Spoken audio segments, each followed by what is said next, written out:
In this video, we will solve exercise 4.2. The remaining questions of the exercise 4.2, those are question number 4, 5 and 6. I have made another video for question number 1, 2 and 3. Please see that video first and then go ahead with this video. So, are you ready to learn? Again, we are with using factorization method, exercise number 4.2. And what is the tip to solve factorization method? I have explained in my previous video also that first you have to split your middle term and then take out the common factors. So if you have not seen my earlier video, so I will highly recommend you that see my earlier video first. Okay, so there are few steps you have to follow while factorization method. That is, the first step is that you have to split the middle term and then take out the common factors, and then again in the step 3 you have to take the common factors again. So remember, while doing factorization method you will be able to take out the common factor 2 times, right? And then once factors are taken out common, then you have to equate both the factors equal to 0. So once you will equate the factors equals to 0, so you will get your values, you will get the roots of the quadratic equation. So are you ready to learn? Are you ready to practice for the question number 4, 5 and 6? So let's start the practice. Question number 4. Question number 4 says what? That find two consecutive positive integers, sum of whose squares is 365. So we have to find out two such consecutive positive numbers, sum of whose squares is 365. So what are the two consecutive positive numbers? Means if let my first number is equal to x, then my consecutive second number will be equal to what? My consecutive second number will be equal to x plus 1. For example, my one number is 2, then my second number will be 3. If my first number is 3, then my second number will be equal to 4. Okay.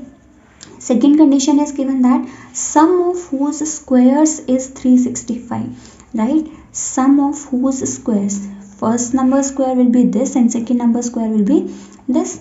Sum of whose squares is equal to 365, right? So now what I will do, I will solve this equation. A plus b whole square is what? A square plus b square plus 2a and b. This is given to be equal to me 365. So x square and x square will get added. It will give me 2x square plus 2x, and then this 1 and this will become minus 364.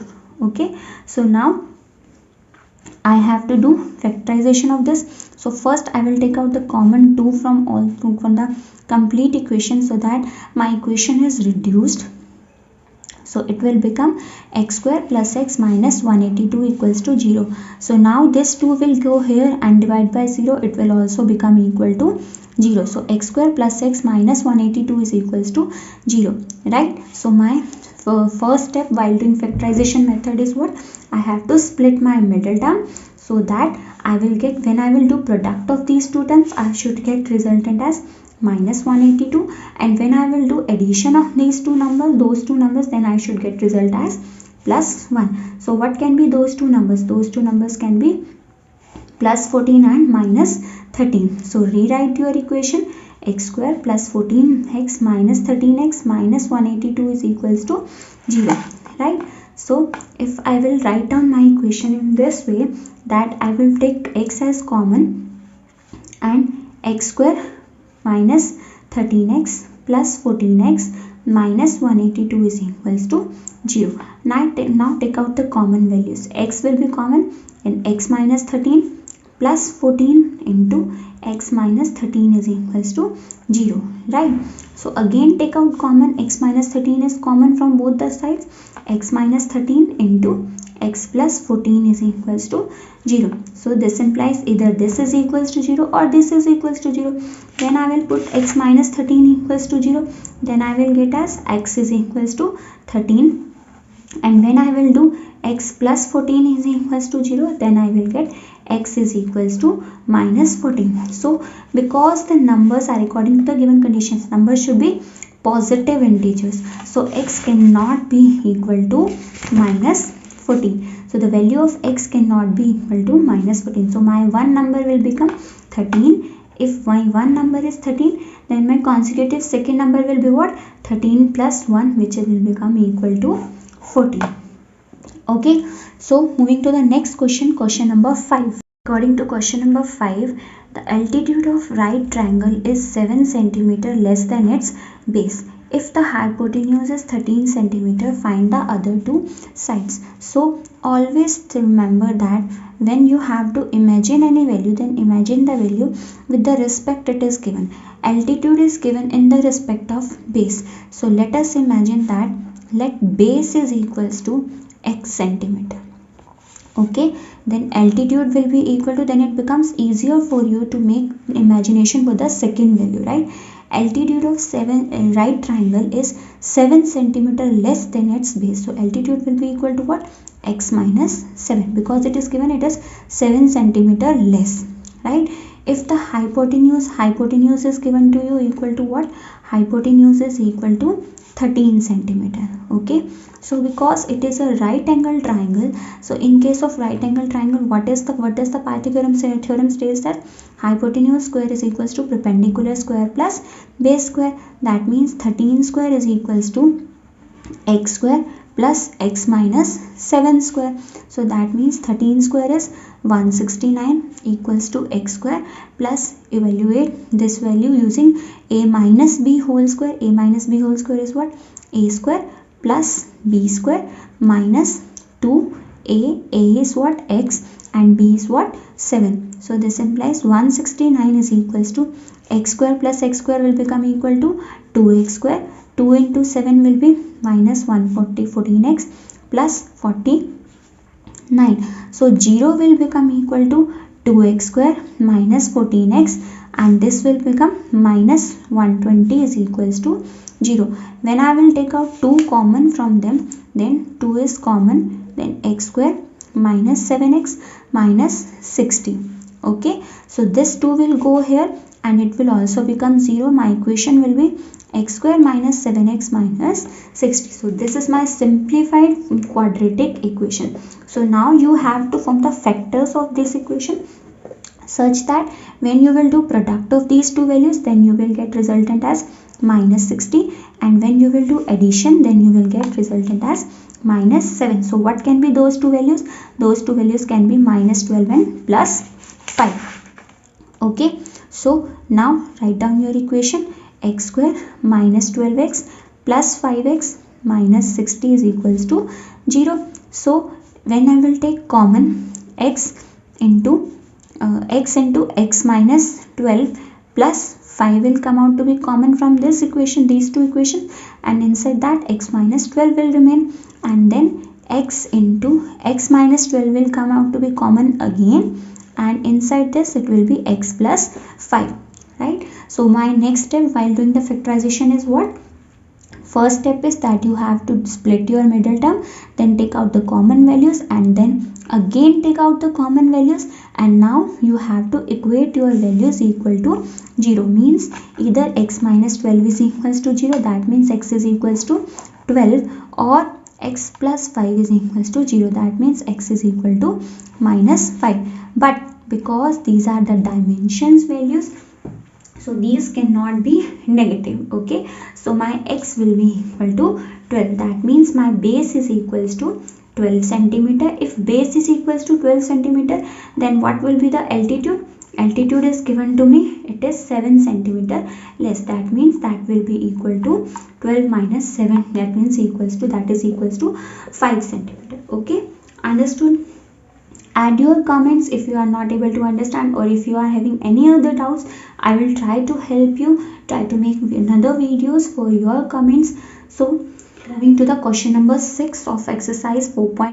According to question number 6, a cottage industry produces a certain number of poultry articles in a day, right? So an industry is producing some articles in a number of day. So I don't know how many numbers, so I am imagining that let the number of articles produced in, we have done the similar question as an example also, right? So you can see my previous videos, that in that I have explained the similar example also. Okay, let the number of articles produced in a day is equals to x. Okay, it was observed that on a particular day cost of production of each article was 3 more than twice the number of articles produced on that day. This statement seems to be very large, but it is not that much complicated. Okay, then the cost of each article, you have to understand what the statement is saying first. Each article was 3 more than twice the number of articles. Twice the number of articles plus 3. Twice the number of articles, and above that 3 more than twice the number of articles produced on that day. Understood? Twice the number of articles and 3 more. If the total cost of production on that day was rupees 90, total cost of production according to our question, as our assumption, what will be the total cost of production? Total cost of production will be equal to number of quantity into cost of each article. Fine, but it is given to us that the cost of production for for that particular day was equal to what? 90, right? Find the number of articles produced and the cost of each article. So we have to find out number of articles x and cost of each article.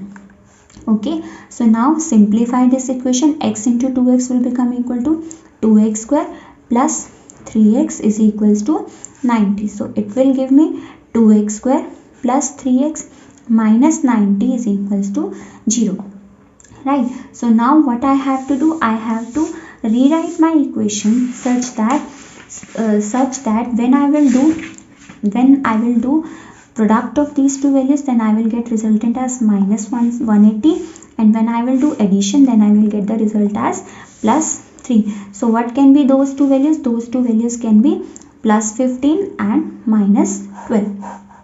Okay, so then splitting your middle term and writing your equation, 2x square minus 12x plus 15x minus 90 is equals to 0. So now you should have a question in your mind that why I have not written plus 15 here and minus 12 here, because if I will write down plus 15, then how I will take common values?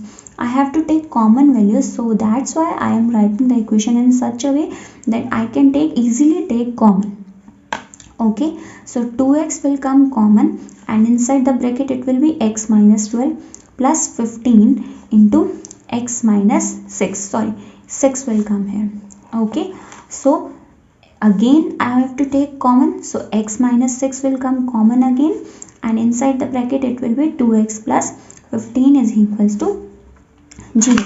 Now when I will equate this value equal to 0, then x will become equal to 6, and when I will equate this value equal to 0, then x will come out to be minus 15 by 2. So tell me that can this value be possible? No, because they are asking from us that the number of articles is x, right? So number of articles produced in a day is equals to x. So can any number of articles produced in a day can have negative value? No. So my number of articles produced in a day will be equal to 6 only, and that cost of each article will be, two things are asked from us in this question, so do not forget to find out the second value, otherwise you will lose marks in your exam, right?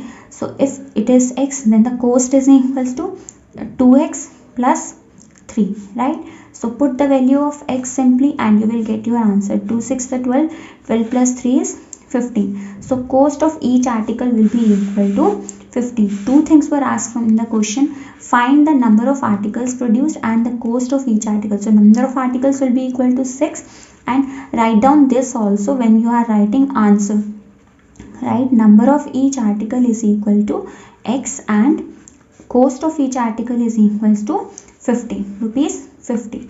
Okay, so that was the complete question exercise 4.2. so please do like, share and subscribe my channel to see my further videos, and add your comments in the comment box so that I can make new videos according to your comments. In my next video, I will solve examples of exercise 4.3. Till then, bye bye and take care.